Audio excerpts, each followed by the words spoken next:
I remember one time we had come from the field and we were cleaning weapons. And the armorer, I think he was a Spec 4, and he wanted me to clean my weapon more. I thought he was being difficult, and so I pulled rank on him. And interesting enough, from that time until I left that unit, he always called me lieutenant. He never called me sir. So I lost his respect just because I was going to pull rank on him, even though he had responsibility for making sure that all the weapons were clean.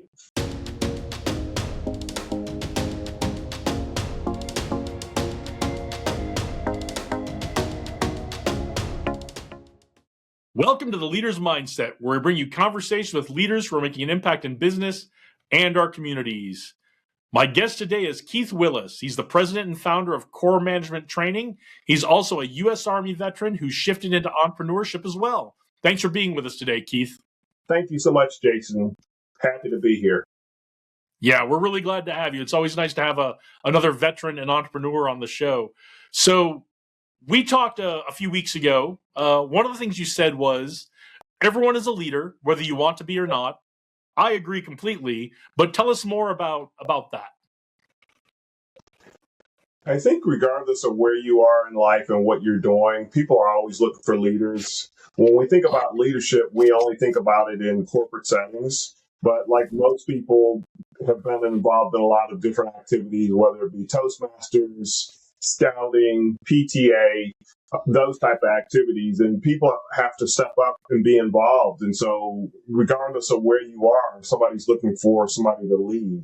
Even on the job, when the manager's not around, there's a group of people and they're all peers, somebody steps up and becomes the leader. So whether you like it or not, everybody's a leader. And the last thought on that is the most important person you have to lead is yourself. Just getting out of bed, going to work, and doing all of those things. So if you consistently focus on leading yourself and making yourself better, then you're going to be able to lead other people. Yeah, I know that's one of the things. When I was in the Air Force, I looked at most in our young people coming in, whether they were enlisted or officers, as they were first starting out before they were really officially in charge of anyone. Is this someone who takes accountability for themselves? Is this someone who, when they meet a challenge, they say, oh, I need to learn something here. What do I need to learn? How do I go learn it so I can solve this problem, instead of throwing my hands up and saying, I can't do it, I don't know how. Exactly. And that's still something I very much look for in our entrepreneur community, our tech community, and all the things I'm involved in town here. Is I'm looking for people who are leading themselves, even if they're not officially in charge of anyone. You bring up a good point, because being an entrepreneur, I say it's the most developmental role that anybody will ever have. Any mistake or anything that you're not good at, you have an opportunity to come face to face with that being an entrepreneur. You have to figure out how to do it. And in some cases, even if it's an area where it's a weakness and it's going to get in your way, you need to be able to learn enough about it to be able to hand it off to somebody else so that you can check in and see if they're doing exactly what you want them to do. Yeah, one of the things we say in our local veterans entrepreneur community is no one's coming to save you. It's so true. and entrepreneurship really, more so than the military, and I've never worked in corporate, but I think probably more so than corporate, there kind of are people who are there to back you up. And sometimes in entrepreneurship, there really is no one coming to save you. If you don't figure it out, things are just going to fall apart. Yeah, it's so true. I mean, you can have mentors and you can have people that you can talk to and those type of things. But ultimately, if you're bootstrapping, there's finances, there are a lot of things that you have to worry about. And, you know, if you're going to get some help, you're going to have to open up your wallet. And in some cases, depending on where you are in that entrepreneurial journey, you may not have the money to be able to do that. So you got to crack the books, look online, use AI, use whatever tools there are, and make changes as quickly as you can to get the type of results that you're looking for. Yeah, you make a fantastic point, is that one, you may not have the cash on hand or the credit to go hire someone to do something the way you want to do it. But even if you do, even if you really have unlimited funds, you want to learn a little bit about it so you know if they're doing it in a way that meets your needs. Yeah, absolutely. I think in terms, for example, my website, if I had to do it all over again, I wouldn't have done a website initially. I can't tell you how much money I spent on websites. Still not sure that it gives me what I want. And, you try to learn as much as you can and figure out some things, but ultimately you're relying upon other people. And so learning more about those areas where you have gaps to have a better understanding of what that's going to look like. And in some cases, it's easier to do it yourself because you don't pay a lot of money. And at least if you get the concept and ideal of what you want to do, once you improve that, then you can go out and you can hire somebody to do exactly what you want them to do because you have a better understanding of what that looks like. Absolutely. So, what were your early experiences with leadership in the military like, and how have they shaped your views of leadership today? My views around leadership started in our ROTC. I went to Northern Illinois University, and we had a fairly large ROTC program. And the captain that was the TAC officer, he was pretty gung ho. He was an infantry officer. He had strict standards, and one of the things that he did is he pushed us. And I remember he used to have this whole thing, lead the way, infantry lead the way, you're going up the hill. He used to always say, you don't want to turn around and people are supposed to be following you up the hill and you turn around and there's no one following you. And so I used to kind of envision what that looked like. And so that used to scare me to death. But that was my first version of somebody really leading ahead and pushing us. And our class did extremely well at ROTC camp. We had a lot of people that came out, regular Army officers and those things, and we were very competitive. And a lot of that had to do with his leadership as well as the rest of the staff that supported us. And then later on, I had a variety of different versions of leadership. I was in a battalion. Our motto was more than expected. And boy, the battalion commander, he believed that. He was a tyrant. I mean, he would just get on people and he would push people. And so there was that version of that. And that works in some cases, but it doesn't always work. And then I also had battalion commanders that they were very innovative. They were willing to try things. How do we deliver? I was an ordnance officer, so we fixed equipment and we basically supplied to help support. We were in a support role. And so I had commanders also that they wanted to find what's the best way that we're able to do that, be very, very innovative. And so I learned kind of both sides. There's the tyrant side, there's also the innovation. How do you pull people along? How do you make things better? How do you make things more effective? So all of those things pulled together. And then there was kind of, even with the tyrant, you still had kind of good cop, bad cop, because you had officers that were on the other side of that. So if you got chewed out, there might be an XO or another senior officer that you could talk to that will kind of walk you through what you needed to do and kind of pat you on the back and tell you that you were going to be okay. So those are things that shaped me. And as I got older, you kind of move from one phase to another phase and you become more mature around things like emotional intelligence and those type of things. So over time, learn how to become more of an effective leader. Yeah, you talked about having that leader who was a tyrant, which I think is what a lot of people think military leadership is about. And you talked about some of the other ways leadership was expressed for your career in the Army. What are some of the common misconceptions about leadership in the military you run into, and how do you dispel them? Yeah, there's a feeling that all people do is take orders. And it's not that way. I mean, as an officer, I was empowered, had a lot of control. I ran a shop, so I had responsibility primarily of running the mission for our unit. And that was my responsibility. And generally, your commander is looking for you to get things done, not bring problems to their feet. And so I think there's just this mindset of all people do is they're just going to take orders. And that's even with NCOs. I mean, I had my NCOs, platoon sergeants, pretty much they ran things. As a junior officer, you're still trying to learn how to figure some things out. And they may refer to you, but they're going to give their recommendation. And if you don't listen, you're going to get yourself in trouble. And even when you pull rank with somebody that's very junior, that doesn't play well either. I remember one time we had come from the field and we were cleaning weapons. And the armorer, I think he was a Spec 4, and he wanted me to clean my weapon more.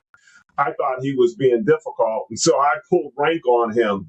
And interesting enough, from that time until I left that unit, he always called me lieutenant. He never called me sir. So I lost him. I lost his respect just because I was going to pull rank on him, even though he had responsibility for making sure that all the weapons were clean.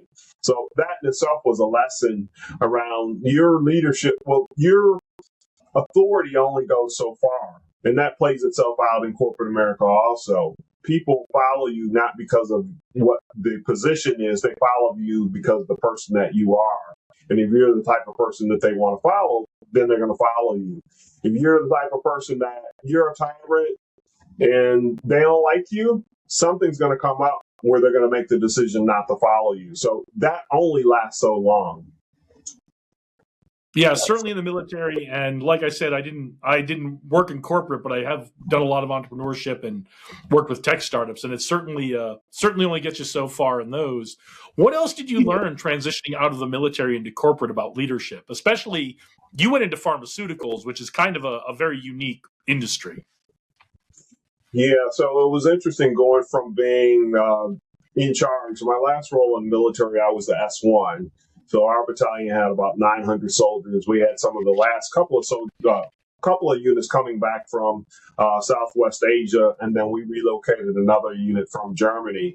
And going from that to being a sales representative with my own territory, I only had to worry about myself and only worry about my sales. And I had a district sales manager. And so there were a lot of differences because you don't talk with your manager on a regular basis. I mean, yeah, you have some field rides. There's kind of this dog and pony show.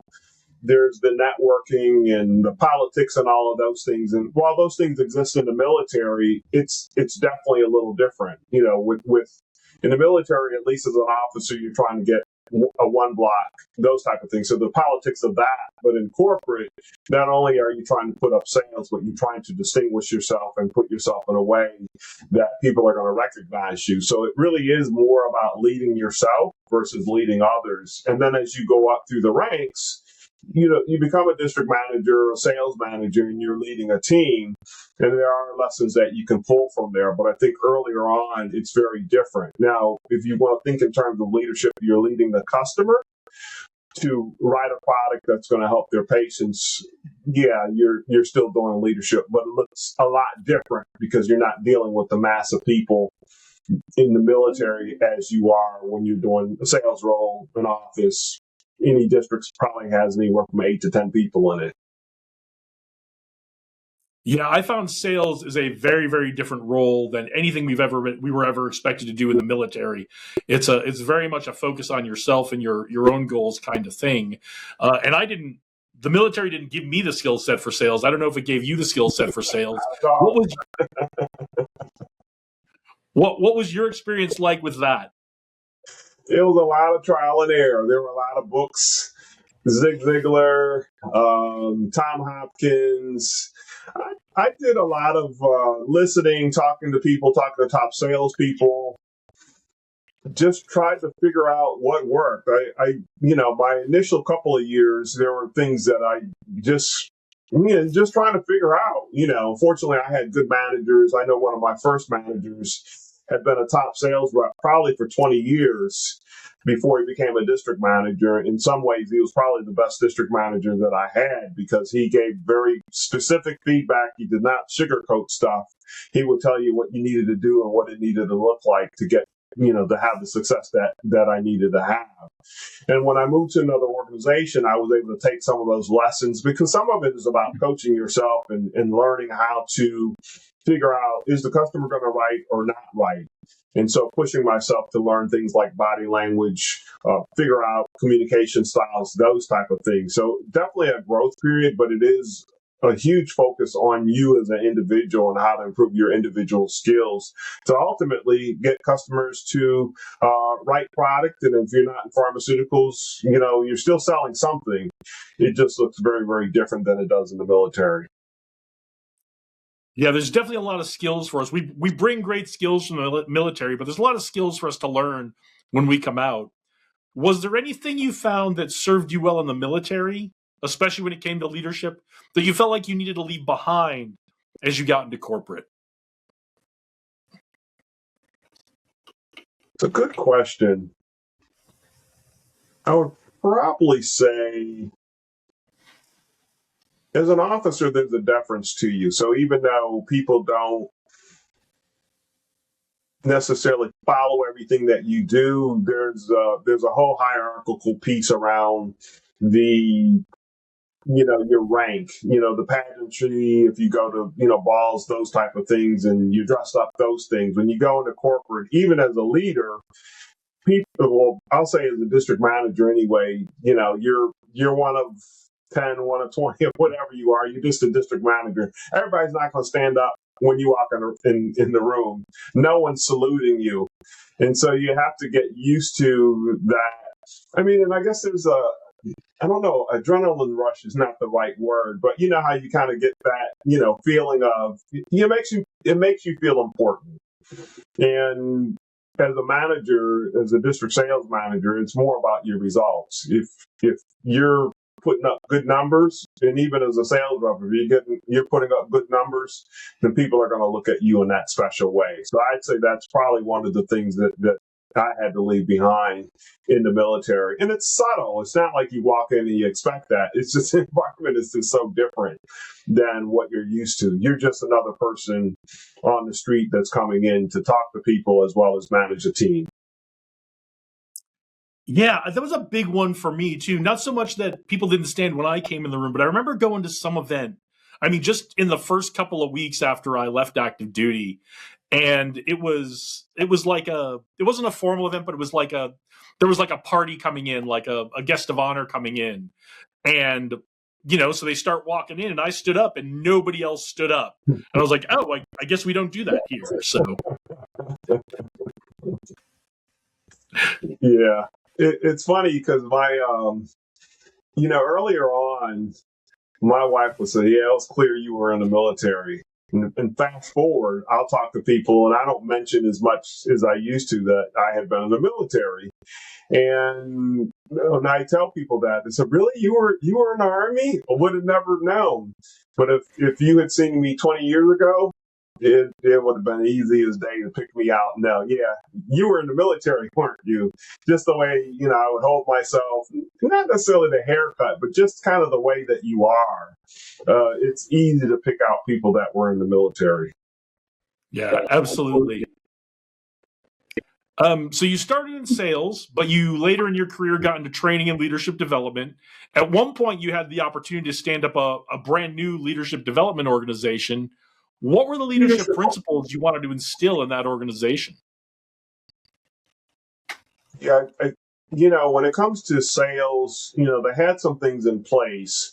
One of the big things is getting people trained as quickly as possible. I mean, one of the challenges in corporate is that oftentimes somebody gets promoted to become a sales manager, and it takes some time for them to get trained. When I went through officer basic course, it was right after graduation. They're not going to let an officer into a platoon or anything else without having gone through some training. And, even with a private, you go to basic training, you go to AIT before you get to your first unit. And then at every level, there's a school. So whether you're an NCO, you're becoming a squad leader or a platoon sergeant, there's always a school that precedes you going into that position. Corporate America is very, very different. And so it's how do you build training in a way that you allow people to develop, allow them to get into the position. So that's probably one of the biggest challenges. I mean, I think there's, the standard, there's leadership, there's coaching, there's feedback. In the farmer, there's writing field coaching reports, which are basically trip reports of your day in the field, those type of things. So all of the leadership principles and things that you get in the military, in a sense you get in corporate, is just that it's delayed. And the amount of time that you spend is significantly less. I mean, officer basic course is 6 months at a minimum. You bring a new manager for training, they're there a week. A lot of it's virtual, maybe some of it's community of learning, and then everybody's doing the same stuff.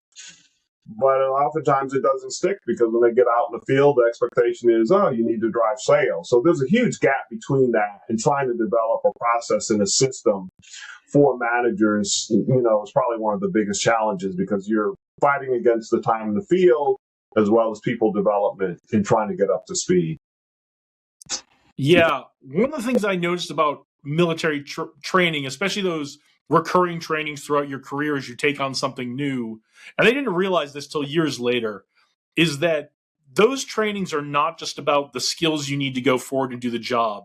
It's actually a very small part of it. And even though we don't say it out loud, a huge part of those, whether it's a week or a month or 6 months or however long it is, one of the really big parts of those courses is it's setting the expectations and cultural norms for you to go do that job. And it's something we do very well in the military. And I don't see that in the corporate world as much of, I see a lot more, we're teaching you skills, but we're not really telling you what we expect of you in terms of what kind of leader we want you to be in this job. Yeah, I would agree with that because you have a lot of those types of conversations. And, I remember just, what happens when you have, your motor officer or your motor sergeant or, your platoon sergeant that you're struggling with and what the expectations of our leader, all of the things we talk about that your rank is not a privilege, it's something that you earn and how people are going to respond to you.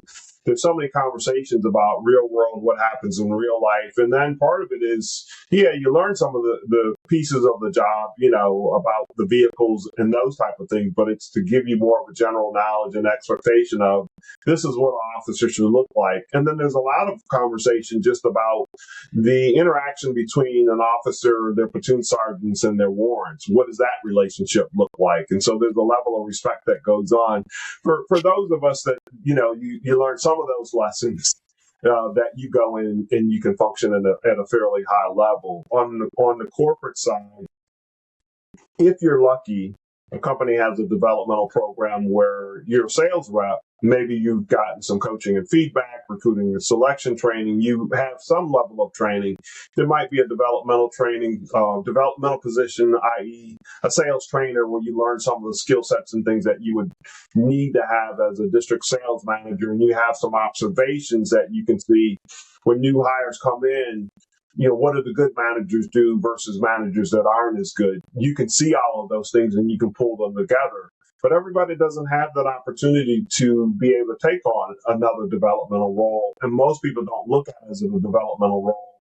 They look at it as it's a promotion, it's additional money, and it's something else that I have to do. And they're in a rush to get to that next position. So definitely agree with what you say, Jason. Yeah, we certainly view taking on increased responsibility differently in the military. Do you find that there is other resistance, especially at the C-suite or senior leadership level of a company, to invest in leadership development, or how do you overcome that? It's a hard one. Part of it is positioning leadership training as a P&L piece. It's so hard to tie those two pieces together. The other part of that is that, people follow people. And oftentimes as people go up the ranks, they feel like they don't need that training. Been there, I've done that. I don't need any coaching. I don't need any feedback. So if senior management feels like they don't need to go through that training, it makes it a lot more difficult for them to get their teams to go through that training because everybody's kind of thinking the same thing. I really don't need that. So that's one of the biggest challenges is to get leadership to participate in the training that's being given, because in a sense, when they don't participate, what it means is they don't really see the value in what's being provided. Yeah, and we even had that in the military. I don't know what your experience was like, but we would get told, we're taking the whole day to do this. Everybody's got to do it. It's so important. And then the commanders would come in and be like, well, I mean, you guys, not us. We don't need to do this. Now, I was fortunate. The one thing about an ordnance company, in theory, we didn't train to do our mission. We did our mission every day because the guys are turning wrenches and everything. So we would do preventative maintenance techs and services once a week. That was on Wednesday. And then we would do training in the afternoon. So the whole day, every Wednesday, throughout the year, that's all we did. And so it was kind of this whole thing that you were going to be involved because there was nothing else for you to do. You're not, there's no deadline list or anything for you to look at. This is what's going to happen for the day. Yeah, right. I mean, stuff needs to be fixed all the time, so it never ends. All right. Well, I want to take a break from the business questions for a little bit and play a game with you. Are you up for a game? Oh, absolutely. All right. The name of this game is Rapid Response. I'm going to ask you a series of questions. I want you to respond with the first thing that comes to mind. Now, don't be fooled by the word rapid. You don't need to give a one-word answer. Elaborate as much or as little as you'd like. We just want to get to know Keith Willis a bit, okay? Sounds good. All right. You ready? I am ready. All right. Keith Willis, rapid response round. Your time begins now. A podcast recommendation. So one of the podcasts that I've listened to for many, many years is called Manager Tools.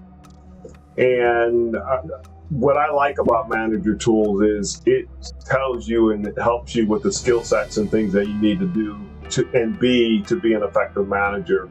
A lot of times when you listen to leadership types of podcasts, they'll give you a lot of theory. This gives you how to do acts. So one of the big things is around how do you do one-on-ones, how do you do delegation, how do you run a staff meeting, how do you give feedback on somebody that's dressed appropriately. So the guy that started Manager Tools, Mark Horstman, actually helped me get out of the Army. When I was a JMO, he worked at the time for a recruiter, and so when he left that recruiter, eventually he started his own podcast. So I've listened to that podcast for years. I wish I had it earlier when I was a sales manager, but when I was working in the home office and training roles, that was a podcast. And it is a podcast that I recommend to people if they want to be more effective as a manager and, what you need to do to be an effective manager. Go to Manager Tools. There's probably a podcast on it. That's great. I'm not familiar with that one. I have to check it out. I think on this podcast, we try to go from that big theory, those lofty goals, and we try to break it down into some practical stuff. But we are kind of asking people to think about the how themselves. We try not to tell people the how. But I think, you've got to, like, if you're going to go do a one-on-one, you kind of need a template or a framework. So at least you can go to the first one and go, okay, I didn't like how that went. I'm going to make my own changes. Yeah. I think one of the things they do is the podcast will be just on the one-on-one. And then there's templates and things like that. And then they'll dive deep. So they'll take one topic and they'll focus on that. And generally they don't have a lot of guests. So it's kind of a discussion about what does good look like, what are templates and things like that. So he's got a whole forum. Over the years, it's grown because he has career tools, executive tools. So it's a whole ecosystem, and it's a great place to be able to learn a lot of just tips and tricks and things that somebody needs to do to be effective. Now, obviously, I listen to other podcasts, but that's one of the ones that over the years that I've listened to that helped make me more effective as a manager and a leader. Yeah, it sounds like it's worth checking out. What is a practice you'd like to see more people embrace? Practice I'd like to see people embrace more. Probably coaching. Well, actually feedback. We talk a lot about feedback, but most people don't get feedback. And when they do get feedback, it's usually very critical. Yeah, I forgot what the ratio is. It's either 5-1 or 7-1 to have positive feedback versus negative feedback. And most people don't get any positive feedback at all. And then if they do one thing wrong, they're quick to hear about it. So when somebody says, "Can I give you some feedback?" there's that look on their face like, "Oh no, I'm in trouble." So I think that's one practice that I would love to see more managers especially, do more of, because it's not that difficult. We make it rocket science. So we make it this thing that it really isn't. It's just you give them feedback on somebody's performance, whether it be keep doing what you're doing, describe what that looks like, thanks for doing that, or hey, can you improve this? If you do this, it'll make things better. It's that simple. Yeah, it's so important to let people know when they've done something really great. If we don't tell people when they've done something really great, then no one knows what above and beyond looks like, right? Yeah, exactly. Who is someone we should all be paying attention to? So, I was listening. I guess there are a couple of thoughts I have. Last year, I was listening to a lot from Dan Martell. and he's an entrepreneur. And part of his thing is around, not only getting a lot of things done, but how do you live the life that you want to live? Most people get into a job and they're in that job for 20, 30, 40 years or whatever that is, and then they retire or they become an entrepreneur. And in a sense, the entrepreneurial journey becomes a job into itself, and the opportunity to travel and do all of these different things. And so what he does is he kind of breaks down tips, tricks, and things that you can do, tools and resources you can do to kind of streamline that and begin to focus on those things that you do extremely well. So he was somebody that I listened to a lot last year. And then last year, for whatever reason, I got into this whole Simon Sinek thing. I listened to several of his books, Leaders Eat Last, the Infinite Game, and a lot of those things really spoke to me. And when you think about what's going on in corporate America, he talks about a lot of those things. And so I think his books are very instructive and give some insight into things that leaders could be doing more of. Yeah, Leaders Eat Last is great. That was my introduction to Simon Sinek back when I was still in the Air Force. Okay. Yeah, that's great. What is either your get pumped up song or your walk on music? So when I'm in the gym, and I don't know if there's any particular song, well, that's not really true. Probably Tom Sawyer by Rush. It's a great workout song. So I'll usually have that one, and then there's in iTunes there's Rush Essentials. So I'll usually listen to, it's about 8 songs on there, and the last song I think is Working Man. So that's like a great playlist, especially when I'm in the gym lifting. Yeah, Tom Sawyer by Rush is pretty much a great song for anything you're trying to do, and all that Rush music from about pre-1985 is really, really hard charging and really fun. So yeah, it really is. I like Rush after 1985, but it's just not quite the same. Exactly. Besides Rush, who or what is the biggest influence in your life? Well, obviously my family. So I've been married for 35 years. I have 2 grown children. So that's always a motivation of setting a good example, being a good husband, those type of things. My father was a big influence on my life. And I would probably say one of my favorite leaders was always Colin Powell. And one of the reasons Colin Powell, for a variety of reasons. So when I was stationed in Germany, I believe Colin Powell was the 5th Corps commander, and then he became Force Com commander. And so my father was in the Army. He was in Army Reserves. And so a picture of my father and Colin Powell together. They were at AP Hill at the Boy Scout Jamboree. And around that time, my father met my wife. Well, at the time, she was my girlfriend. And so it's kind of a special kind of snapshot in time of that picture of them together. And so they had some interaction. I never met Colin Powell, but, kind of at a distance, you kind of know him because that was an important time in my life. So, and, his books and those type of things and the type of leader he was, he always holds a special place in somebody that I've always thought about that's what good looks like for a leader. What is a book everyone should read? Book everybody should read. So I mentioned Simon Sinek earlier. Leaders Eat Last. So I think that's a very good book. Tim Ferriss also has a couple of books out. One of them is Tools of Titans.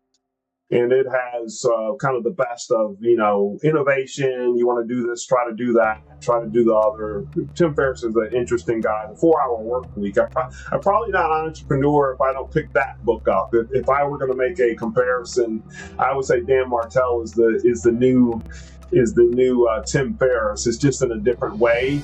But I think those concepts and things that I took from Tim Ferriss kind of put that bug in my ear. And obviously no one works a 4-hour work week, but it gets you to think about, how do I do more? How do I use more resources to get more accomplished and live the life that I want?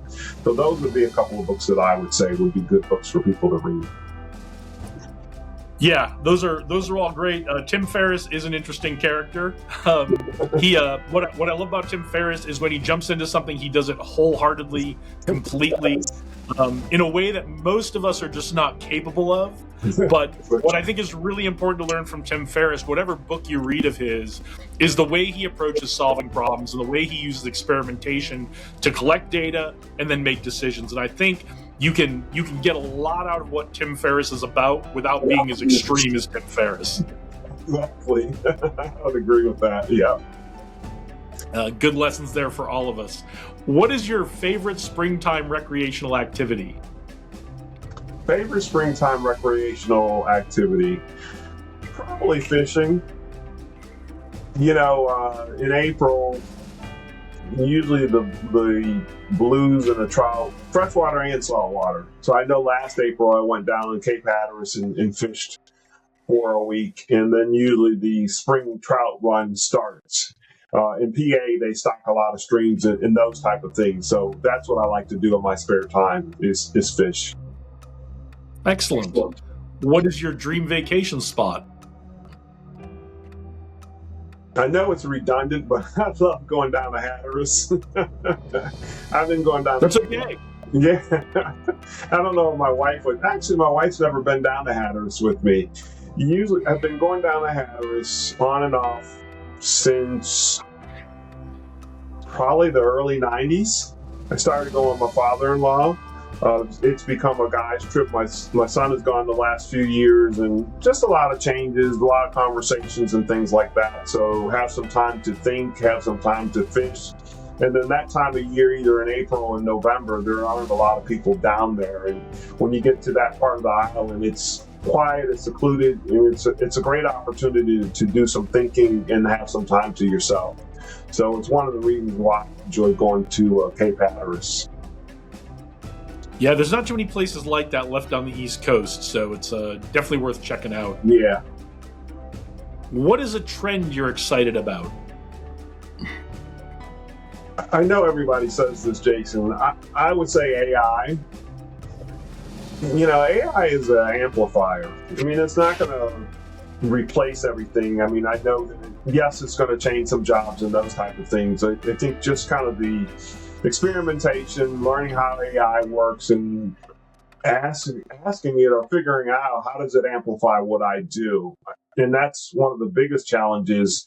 I mean, it's more than just kind of a Google response. It's a thinking partner. It does so many things for you. And I think being able to embrace that, bodes well for a lot of people. So I think it's, the other question I ask myself about AI, and if you think about it, it's almost like the internet. We used to say that the internet was going to make things easier for us. It was going to save time and all of those things. And over time, what we've seen is things like the internet, all they've done is increase the work. So I'm curious to see if the same thing happens. And one of the reasons I say that, when I was a new sales representative, we used to get mail once a week. You might have anywhere from 7 to 10 items. Now we get email every day, all day.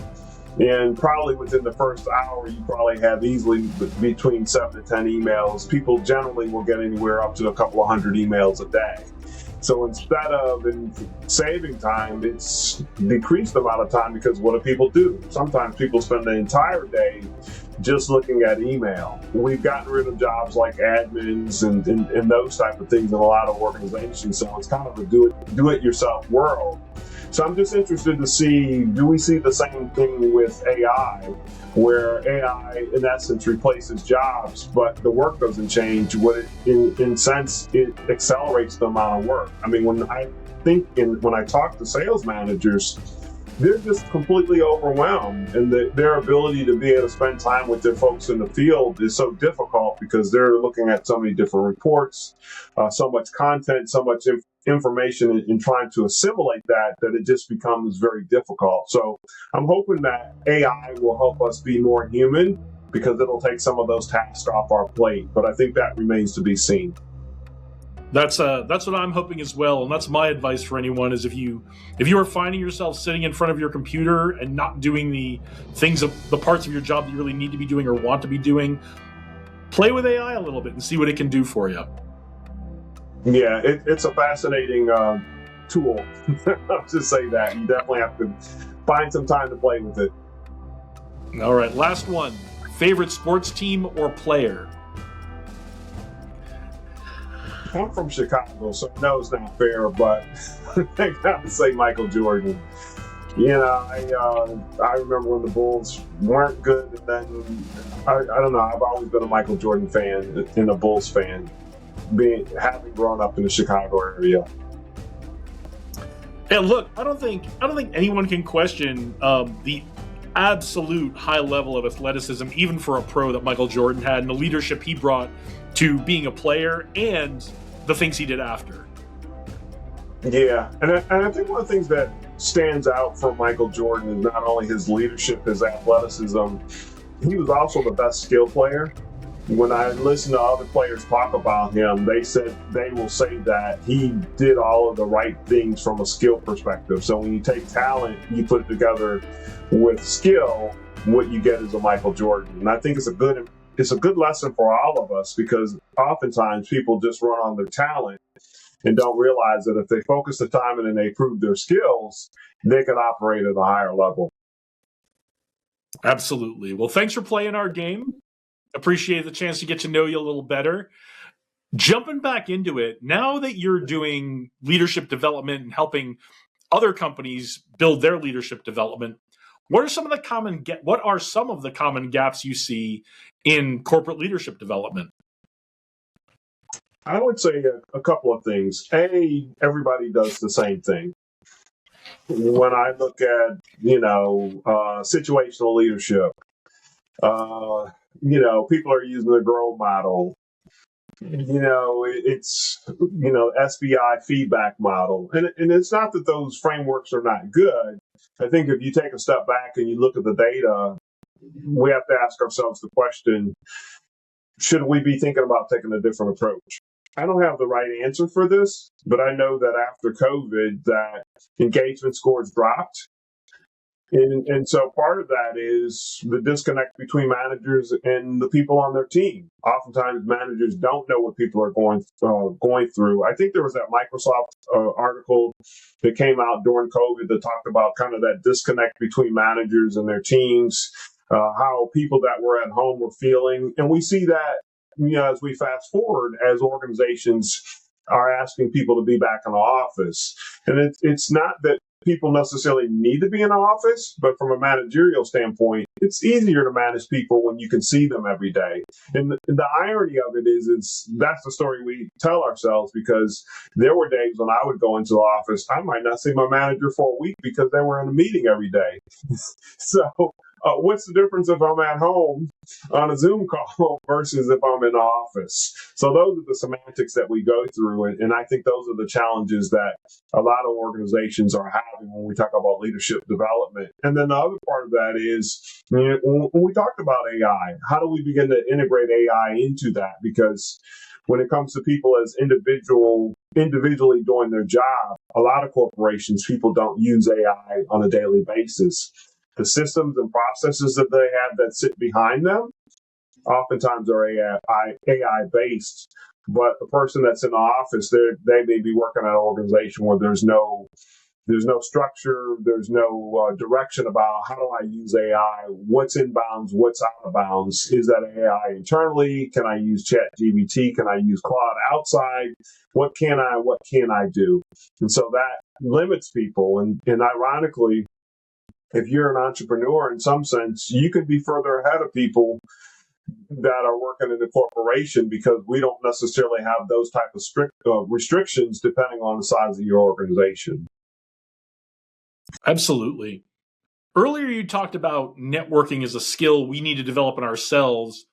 How do we help develop that skill in our young emerging leaders? Yeah, it's a conversation you have to start with people earlier. I think that, and it's interesting also because the generation that's behind us, they are, first of all, and I didn't realize this, the whole COVID thing was a thing. So you have a generation of people that missed prom, missed high school experiences, missed college experiences. So the socialization that they have is completely different. And I've heard leaders talk about people not having the ability to be able to have a conversation, shake hands, do small talk.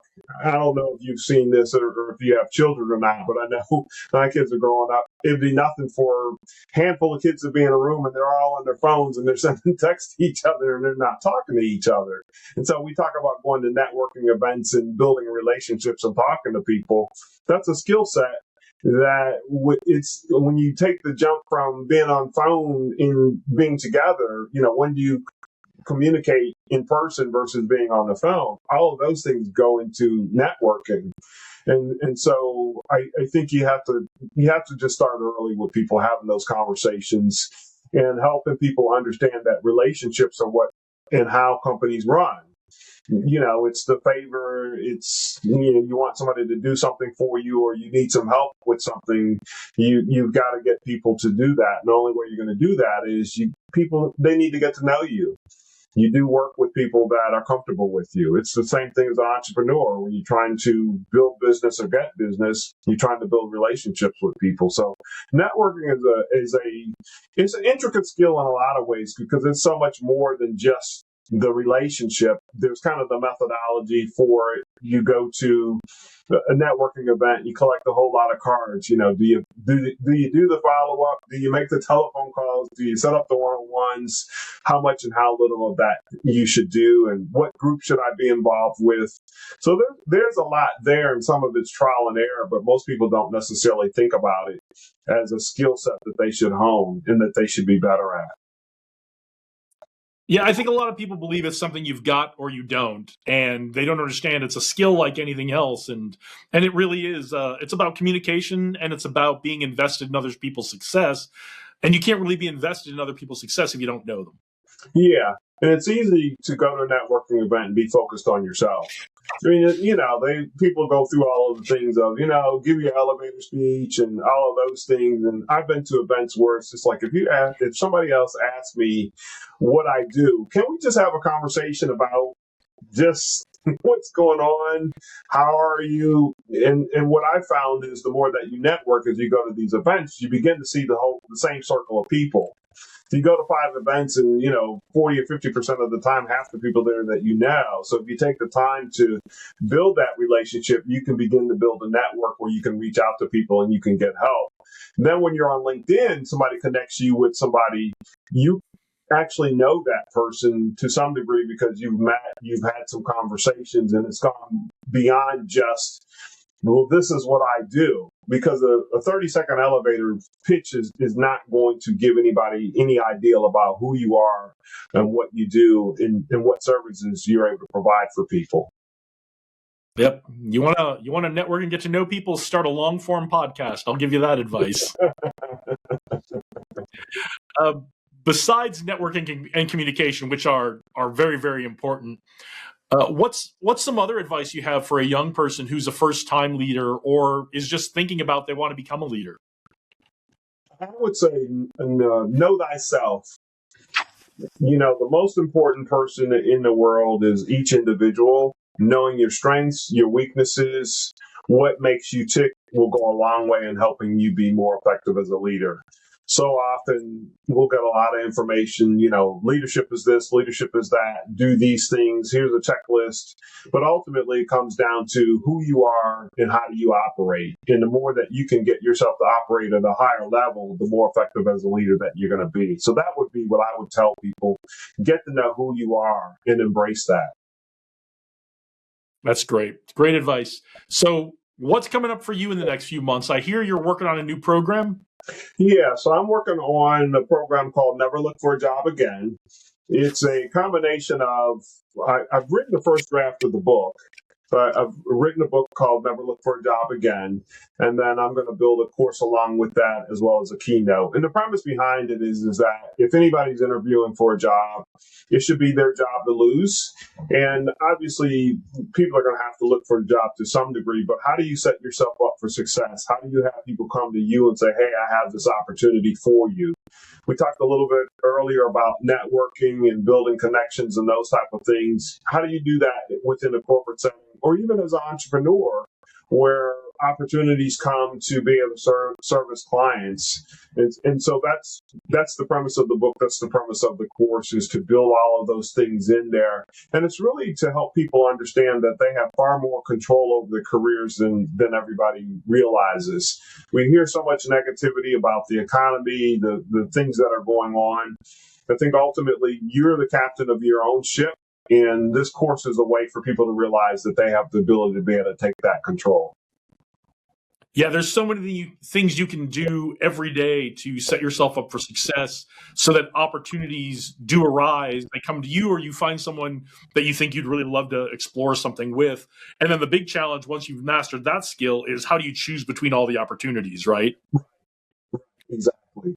And it's because we'll find people that have a lot of opportunities, and we have to ask ourselves the question, well, how did they manage to get all of those opportunities? And then you find some people that you feel like have more talent and have more skill, and they'll tell you that they haven't gotten those opportunities. So the idea behind the course is to help people kind of realize, self-actualize, there are specific things that you can do to help you put you in that position.